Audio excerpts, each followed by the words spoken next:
Nat, je vous retrouve pour la première de l'aventure Iliade, cette nouvelle rubrique que j'ai créée pour parler de ma maquette de bus et à la fois du projet que je compte faire avec ce bus. Alors peut-être vous vous demandez pourquoi est-ce que je fais cette rubrique spéciale. Alors je vais vous répondre. Je vous raconte une petite histoire, l'histoire de ma vie. C'est l'histoire de la vie. Depuis que je suis tout petit, eh bien j'ai une certaine passion pour les engins roulants.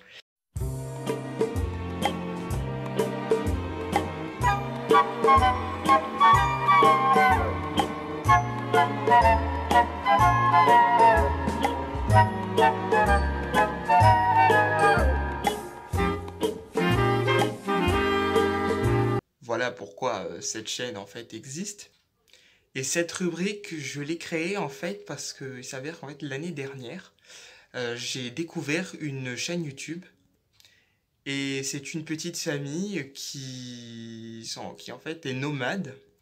Ce sont les Vadrouilleurs Forever, je ne sais pas si vous les connaissez peut-être. En fait, leur mode de vie en fait, m'a tout de suite plu.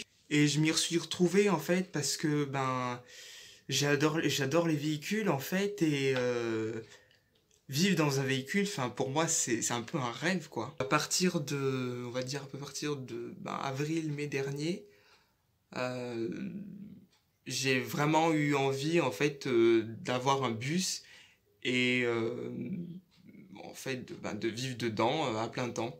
Bon après vous voyez comme je suis jeune, enfin j'ai 16 ans donc en fait pour l'instant je ne me vois pas trop quitter la vie professionnelle et voyager à 100% vous voyez.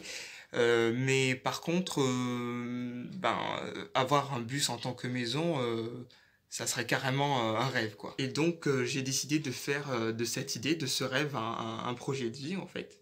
Moi, enfin, vous savez, je sais pas si vous connaissez les différents types d'intelligence visuelle, auditive, tout ça. Et moi, j'ai une intelligence kinesthétique, c'est-à-dire un rapport au toucher, en fait. Et donc, j'ai ressenti le besoin d'avoir un objet physique, d'où l'idée donc de construire une maquette. C'est plus qu'en fait qu'à choisir en fait quel bus je voulais aménager pour pouvoir construire ma maquette.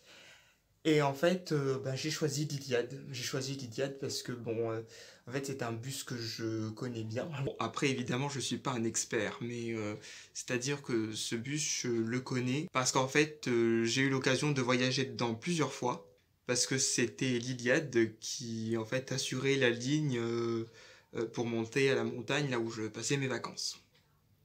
Et j'ai également choisi l'Iliade, tout simplement parce qu'on m'a fait que des compliments dessus, que ce soit les Vadrouilleurs Forever ou Jujubus. En plus, comme je vous l'ai dit tout à l'heure, l'Iliade il reprend un peu la mécanique du FR1. C'est de la mécanique relativement vieille, euh, mais du coup ça fonctionne super bien, c'est simple à entretenir. Bon après évidemment c'est un autocar de voyage à la base, donc forcément il y a des pièces qui coûtent beaucoup plus cher que si on était sur un plus petit modèle de véhicule, c'est-à-dire enfin, une voiture ou une camionnette. J'ai commencé à faire plusieurs maquettes, donc une que j'ai ratée.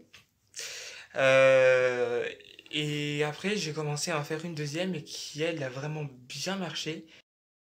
Et après cette deuxième maquette, j'ai pris la confiance et je me suis demandé pourquoi pas mettre sur YouTube. Alors voici la bestiole. Donc il s'agit d'un Renault Iliade. Pour ceux qui s'y connaissent, en fait, il s'agit de la continuité du Renault FR1. Voilà.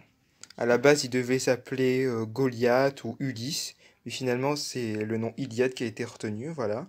Et c'est donc pourquoi la rubrique s'appelle comme ça, c'est juste parce que c'est la marque du bus. Alors cette maquette, comme vous la voyez, elle est assez robuste. Elle pèse assez lourd finalement. Là, on se rapproche des 800 grammes bientôt.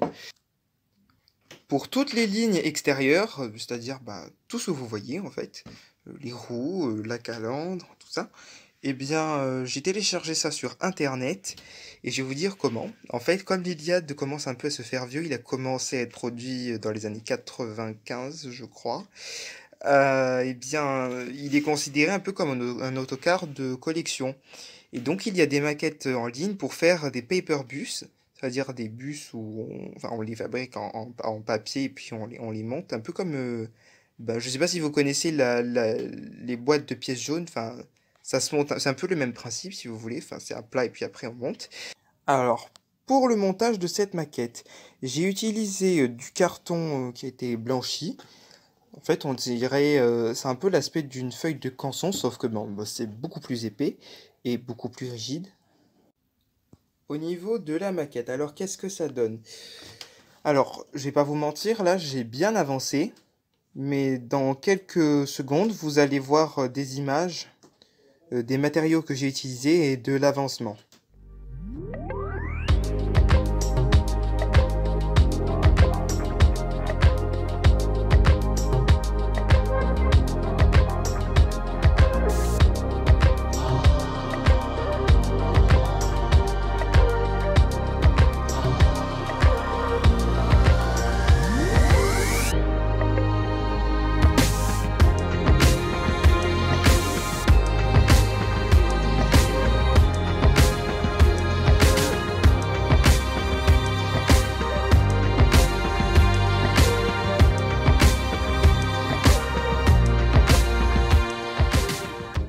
Voilà, c'est tout pour aujourd'hui, j'espère que cette vidéo vous aura plu.